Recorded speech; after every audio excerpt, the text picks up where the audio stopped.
साथियों, अभी हाल ही में सोशल मीडिया पर एक वीडियो बहुत तेजी से वायरल हो रहा है, जिसमें भाई चंद्रशेखर आजाद जी बहन जी के कार्यालय में फोन लगाकर ये कहते हैं कि मुझे बहन जी से मिलना है और ये भी कहते हैं कि मुझे बहन जी का आशीर्वाद चाहिए। अब आशीर्वाद का क्या मतलब है, ये तो आप सभी लोग अच्छे से समझ रहे होंगे।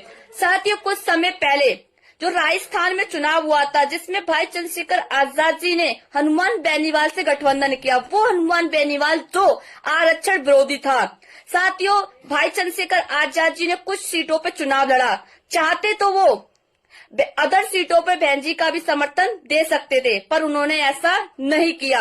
अब बात करूंगी हरियाणा की, जहां भाई चंद्रशेखर आजाद जी ने दुष्यंत चौटाला जी के साथ गठबंधन किया। वो दुष्यंत चौटाला जी जो पिछले चुनाव में बीजेपी सरकार का सहयोगी था। साथियों, जहां चंद्रशेखर भाई ने जो चुनाव लड़े थे कुछ सीटों पर, वो चाहते तो अदर सीटों पर भी बहन जी का समर्थन दे सकते थे, पर उन्होंने ऐसा नहीं किया। अब बात करूंगी दिल्ली चुनाव की, जहां भाई चंद्रशेखर आजाद जी ने कुछ ही सीटों पर अपने प्रत्याशियों को उतारा। वो चाहते तो वो अदर सीटों पर बहन जी को भी समर्थन दे सकते थे, पर उन्होंने ऐसा नहीं किया, बल्कि उन्होंने समर्थन केजरीवाल जी को दिया। उन्होंने ये भी कहा कि हम चाहते हैं कि केजरीवाल जी यहाँ से जीते। आप समर्थन दे रहे हो अन्य पार्टियों को और आशीर्वाद मांग रहे हो बहन जी से। मैं कहती हूँ, अगर बहन जी की जगह कोई और भी होगा तो वो भी आपको आशीर्वाद नहीं देगा। अब मैं बात करूंगी आपकी और आपकी पार्टी की विचारधारा की। आपकी पार्टी में मैंने अपनी पूरी ईमानदारी निष्ठा के साथ काम किया, पूरे तन मन के साथ काम किया। धन तो मेरे पास था नहीं जो मैं आपकी पार्टी को दे सकती, पर अपनी पूरी ईमानदारी के साथ काम किया।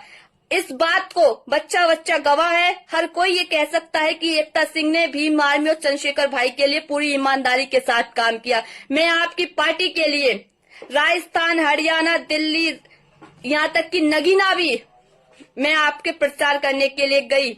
बीच में एक हादसा भी मेरे साथ हुआ, मेरा भाई चला गया, पर मैं भाई खत्म होते उसके 5वें दिन में नगीना फिर पहुंच गई आपका प्रचार कराने के लिए, आपको जिताने के लिए। पर मुझे मिला क्या?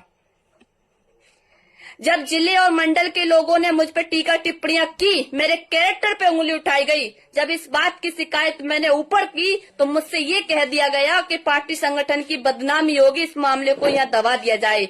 तो मैंने भी ये सोच लिया था कि हमारी पार्टी के कुछ लोग गंदे हो सकते हैं, पर हमारी पूरी पार्टी गंदी नहीं है। इस बात को सोचते हुए मैं चुप हो गई, पर फिर भी मेरे ऊपर टीका टिप्पणियां बंद नहीं हुई।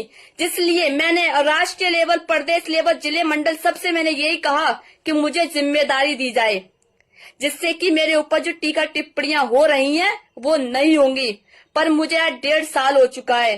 1.5 साल से बस मैं एक ही बात बोल रही हूँ अपने राष्ट्रीय लेवल के नेताओं से कि मुझे जिम्मेदारी दी जाए, पर अभी तक मुझे जिम्मेदारी नहीं दी गई। मैं पूछना चाहती हूँ कि एक लड़की जो आपके लिए पूरी ईमानदारी से काम कर रही है, उसको जिम्मेदारी देने में ऐसी क्या आपत्ति आ गई आपको?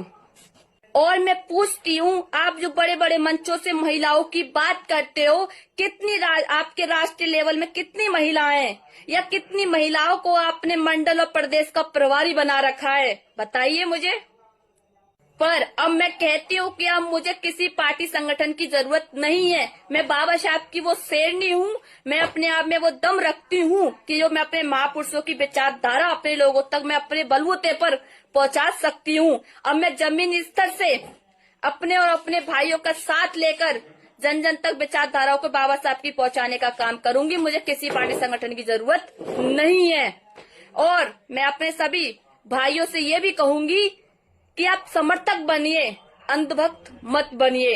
और हाँ, मुझे ये भी पता है कि आप कुछ भाई बंद मुझे गलत बोलेंगे, मुझ पर टीका टिप्पणियां करेंगे, तो मैं कहती हूँ वक्त सभी का आता है। आज वक्त मेरा आया है तो आने वाला समय भी आपका हो सकता है। इसलिए समझदार बनिए, अंधभक्त किसी के मत बनिए।